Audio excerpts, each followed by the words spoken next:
This is the Shepherd from We Love Metal, and we are thrilled to have Billy Sheehan on the phone from the Winery Dogs. Billy, thanks for taking the time to talk to your fans. My pleasure, absolutely. I've been watching a lot of video, kind of just prepping for a chance to talk to you. And one of the things that jumped out to me, I was watching something you did on the London Bass Company, with the London Bass Company, and your enthusiasm for playing the bass, it hasn't waned at all. It's just grown, hasn't it? Yeah, I'm very thankful for that. I don't know how that happens to be, but whatever is doing it, I'm very glad, because I'm so excited to sit down with a bass and try some stuff and come up with some new things. And literally every time I sit down, there's some new thing that I find that I didn't know before. And it's pretty amazing, seeing that I've played for about 50 years, to keep finding new stuff. But I remember years ago I got an email from somebody, a young kid. I'm 16 years old. I played bass for 6 months and I am bored. What should I do? And I wrote back to him, you should quit. If you can't find something exciting about it, you're barking up the wrong tree. I think this will not be your thing. And but yeah, I still get excited about it as much as when I was 16. People used to come over to my house when I lived back in Buffalo, and I'd answer the door with the bass on. And, don't you ever put that thing down? And I'd say, well, no, I don't. I got work to do here. So I really do love it, and I consider myself very lucky that I found the bass, and it happens to be the most important thing to me. And I know people search in their lives or what their passion is, and I got very lucky to find mine early. Well, we at We Love Metal have been very fond of the Winery Dogs from minute one, and has been very well received by our readers. Although, some would say, I don't know if that's real heavy metal or it has heavy metal elements to it, such. Why do you think the metal community has embraced you guys so well, or to such a strong degree? Well, a lot of the metal community plays a type of metal that's pretty extreme, which the Winery Dogs really, we don't do that. But I like to try to look at metal and rock and music in general, and a little bit broader scope. Some people just don't care to, and that's their choice. They want their particular slice without anything around it. For myself, I like all kinds of music. I do like some heavy metal, but I also like many other things in classical music, and all kinds of permutations of everything you could imagine and some you couldn't. And so there's certainly not that super heavy metal thing, but we love to play heavy and hard, and our shows are hard and heavy sweat fests. There's a lot of muscle and a lot of work, and I've worked with guys and gotten along with some of the real heavy metal guys, and done shows with them. I did shows so small, and Kerry King and some of the Anthrax guys. We're all friends, and it's cool. Everybody kind of, the fans sometimes put up those walls, but most of the entertainers, we have a lot more in common. Sometimes fans get a little bit balkanized, if you will, the scene where I can be a fan of this band, but I got to hate this band, where the guys who are playing those bands are probably friends. Well said. I was talking with one of my friends about the show coming up, and we actually got together and we were watching some old clips. YouTube is such a great thing because you can jump on there and find anything.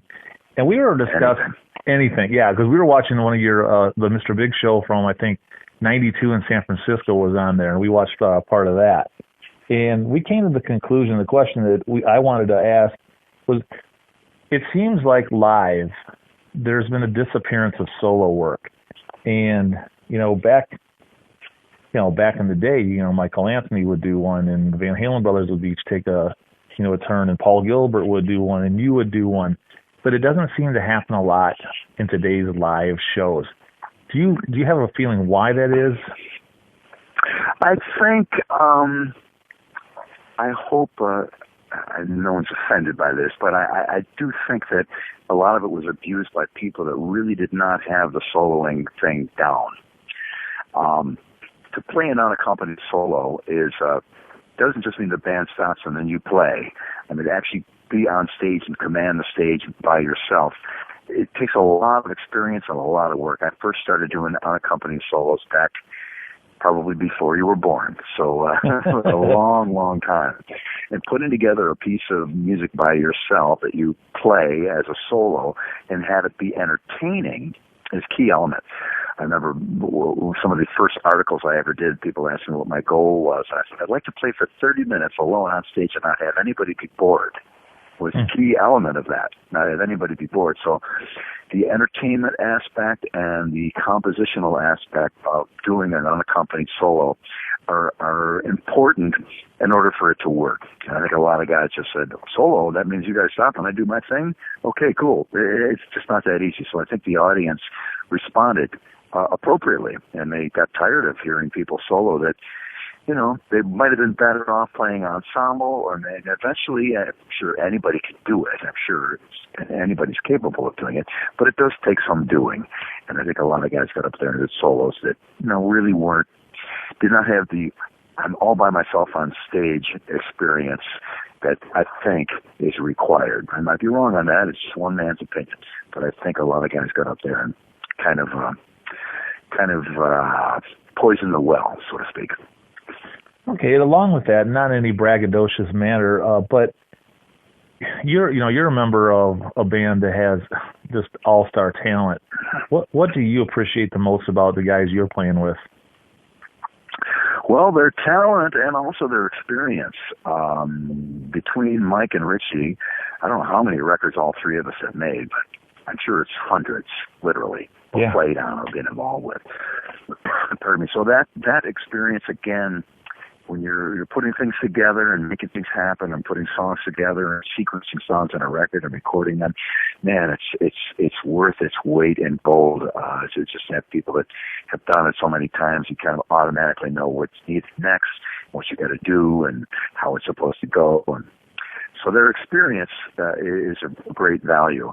And fortunately, the experiences they've had have been in making great music too. I'm more familiar with Richie's catalog. I really didn't know too much about Dream Theater at all. I just not for any reason, but there's only so many bands, so many hours per day, and Dream Theater I didn't know much about. But I knew a lot about Mike because we played together a lot. And we did the Who tribute thing. We did a Rush tribute record. We jammed together at a bunch of Bonzo bashes. So I know him really well for that. So both of them really just bring a lot of experience, a lot of depth, a lot of character to this band. And if there was any two other people or even any one other person, the band would be very different. Well, for sure. Yeah, the chemistry that you guys have, it's fun to watch. It's fun to be a part of. You know, and I know as a fan, I know what I want out of a concert. I've never asked a musician this. Maybe it's a strange question, but what do you want? And what is when you're on stage, what do you want from us out in the audience? We want to hear a great response. That way I know you are getting what we get, or getting what we put out, rather. So when you respond positively, it pushes us up a notch. So you'll get more of what you were responding to, which will make you respond even more, which will push us up another notch. And so it happens, it's this little leapfrog effect that happens when you have a great night between a band and an audience. And nothing in life, to me, is more valuable than having a great night like that, where the audience and band are just in sync. We do it, you like it, you respond, makes us push harder, we push harder, you like that even more, and it just turns into an incredible thing. And we've been very, very lucky, and we're very grateful to the people that come see us play, because they've just been marvelous to us. They're really, really great. And after the show, too, and talking with people and hanging out, people have been so kind to us. We're very, very thankful for that. And that really pushes us. Even when we went in to do Hot Streak, after touring so many shows on the first album and getting that kind of response from people and then that kind of connection with people, we were really inspired to do the best record possible. And we didn't want to pander to the audience, but we did want to please them. We want to make a record they're going to love. Not because we're necessarily looking to sell a lot of them, but that would be nice. But that's Right. neither here nor there. We would really like them to enjoy what we're doing, so we can have the aforementioned nights where you had this great back and forth between the band and the crowd. And like I said, there's nothing in the world that's more valuable to me. How early on did you guys really get that you had something special? I mean, I'm sure you knew, all three of you, very confident in your abilities and well deserved for that. But how did you know, man, this might be really something special here? I remember Richie coming to me right after our very first time we jammed, and Mike was still back in the room doing something with his drums, and I go out to Richie's kitchen. He goes, "This could be something. this could be cool. This might work great." And I know Mike really well. Played with him a lot. I know Richie very well. I played with him a lot. So I knew on paper already, pretty much, just by my observations, that it probably would work well musically.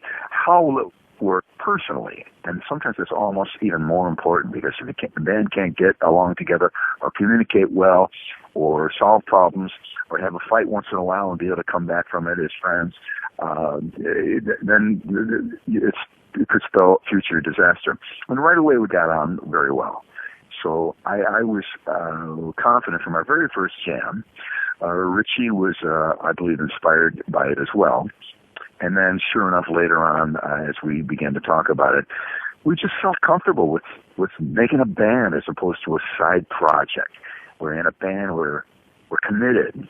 And how many times we see bands get together, they put out a record, it doesn't go gold or platinum, and then they break up and they reform under another band, put out a record, and that doesn't work, so they break up. And I thought, let's stick with it. Maybe our first 1, 2, 3, 5, 8, 10 records will not be hits. It's likely that they won't, but at least we're honest about it. And when I'm a fan and I buy a record, I'm investing in that band.